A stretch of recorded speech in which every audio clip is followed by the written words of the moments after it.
kí gbogbo etí tó ń gbọ́ mi pé a kú dédé àsìkò yìí. Ọ̀run ṣíṣí orí ìrìn ni èyí, ọ̀run ṣíṣí ti ojoojúmọ́ tí alábòójútó gbogbogbò ìjọ Ìràpadà olùṣọ́ àgùntàn Adébóyè kọ. Èní ni ọjọ́ Ẹtì, ọjọ́ 29 oṣù kẹjọ ọdún 2025. Àkọlé ọ̀run ṣíṣí tòní ni kò sí ọ̀ràn tí kò ní ìrètí. Àkọ́sórí wa tarí nínú ìwé Jẹ́nẹ́síìsì orí 18 ẹsẹ̀ 14, èyí tó kà báyìí wípé, ǹjẹ́ ohunkóhun wà tí ó ṣòro fún Olúwa? Èmi ó padà tọ̀ ọ́ wá ní ìwòyí àmọ́dún, Séérà yóò sì bí ọmọ ọkùnrin. Ẹ̀kọ́ náà ń tẹ̀síwájú lọ báyìí.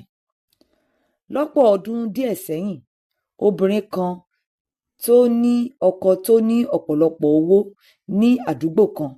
Olùṣọ́ àgùntàn Adébóyè ni wọ́n sọ nípa ìrírí wọn níbí. Kò ní ọmọ, òun àti ọkọ rẹ̀ wá ọ̀nà àbáyọ níbi gbogbo, wọ́n sì ná ọ̀pọ̀lọpọ̀ owó, ṣùgbọ́n kò sí ìyípadà.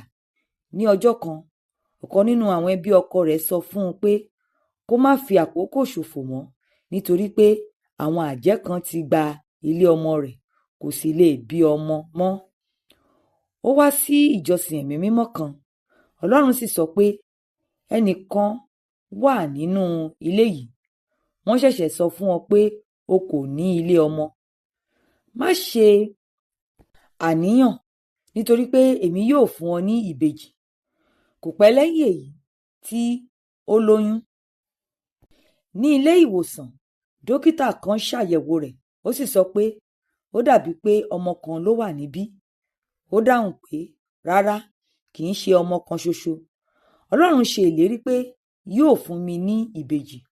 Dókítà náà sọ pé ó yẹ kí ó dúpẹ́ lọ́dọ̀ Ọlọ́run pé ó tilẹ̀ ní ẹyọ kan. Ó tún lọ fún àyẹ̀wò mìíràn lẹ́yìn oṣù 3. Dókítà náà sọ pé àwọn ọmọ 2 ló wà níbí. Nígbà tí àkókò rẹ̀ dé láti bí, wọ́n gbé e lọ sí ilé ìwòsàn tó wà lára àwọn tó dára jùlọ ní òkè òkun. Ó sì béèrè fún iṣẹ́ abẹ. Lẹ́yìn tí wọ́n gbé àwọn ọmọ náà jáde, dókítà oníṣẹ́ abẹ wò káàkiri nínú obìnrin náà, kò sì rí ilé ọmọ.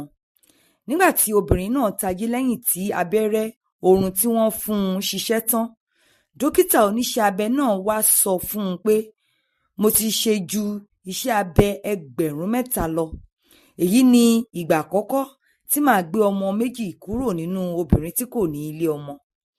Ìwé Máàkù orí 10 ẹsẹ̀ 27 sọ wípé Jésù tẹjú mọ́ wọn, ó wípé kò ṣeé ṣe fún ènìyàn, ṣùgbọ́n tí Ọlọ́run kò rí bẹ́ẹ̀, nítorí pé kò sí ohun tí Ọlọ́run kò lè ṣe. Olùfẹ́, kò sí ohun tí ẹnikẹ́ni ti lè sọ nípa àwọn ìṣòro tó lè wà nínú ayé rẹ. Ọ̀rọ̀ rẹ kì í ṣe ohun tí kò ní ìrètí. Nígbà tí ènìyàn bá sọ pé ọ̀rọ̀ kan kò ní ìrètí, nítorí pé wọn kò tíì bá Ọlọ́run tó ń yí ọ̀rọ̀ tí kò ní ìrètí padà ni. Àìní ọmọ Èlísábẹ́tì jẹ́ ohun tí kò ní ìrètí, ṣùgbọ́n Ọlọ́run rán áńgẹ́lì rẹ̀ lọ láti bá Sakaraya ọkọ rẹ̀ sọ̀rọ̀. Èyí ta rí nínú ìwé Lúùkù orí 1 ẹsẹ̀ 5-6. Tí ayé bá ti pè ọ́ ní àgàn, tí wọ́n sì sọ pé ọ̀rọ̀ rẹ kò ní ìrètí, ní orúkọ tó ju gbogbo orúkọ lọ, Olúwa yóò ṣàbẹ̀wò sí ọ, yóò sì yí ìtàn rẹ padà. Tí o bá ti ń sunkún nínú ìbànújẹ́, ìwọ yóò bẹ̀rẹ̀ sí ní sunkún ayọ̀ ní orúkọ Jésù. Má ṣe rẹ̀wẹ̀sì, fi ìgbọ́kànlé rẹ sínú Ọlọ́run. Ka ìwé Jeremáyà orí 22 ẹsẹ̀ 26-27. Bíbélì ní ọdún kan. Ìwé Èsíkíẹ́lì orí 18-20. Kókó ọ̀rọ̀: kò sí ọ̀ràn tí kò ní ìrètí tí o bá fi ìgbọ́kànlé rẹ sínú Ọlọ́run. Ẹ ṣé tí ẹ tẹ́tí sí ọ̀run ṣíṣí orí ìrìn ti òní.